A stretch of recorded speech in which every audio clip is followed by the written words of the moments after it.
আপনি যদি একজন প্রোগ্রামার হতে চান এবং প্রোগ্রামের দিক থেকে আপনার কেরিয়ার দাঁড় করাতে চান, তাহলে আপনাকে যে ছোট, ছোট প্রোগ্রামগুলো আছে সেগুলোর দিকে আপনাকে খেয়াল রাখতে হবে।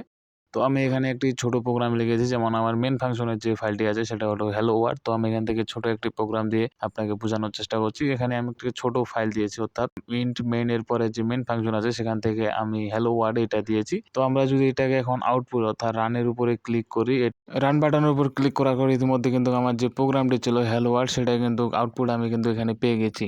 তো যদি এভাবে আপনার কোনো প্রোগ্রামের আউটপুট আসে, তাহলে কিন্তু আপনার প্রোগ্রামটি ঠিক আছে এবং ঠিকঠাকভাবে কাজ করবে। এভাবে আপনি চাইলে আপনার যে মেইন ফাংশন আছে, অর্থাৎ মেইন ফাংশনে আমি এখানে যে hello world টা দিয়েছি, তো এটা চাইলে আপনি পরিবর্তন করতে পারবেন। তো এক্ষেত্রে পরিবর্তন করার জন্য আমি এখান থেকে hello world যে অপশন ২ টা আছে, অর্থাৎ ওয়ার্ড ২ টা, সেটা আমি এখান থেকে কেটে দেব।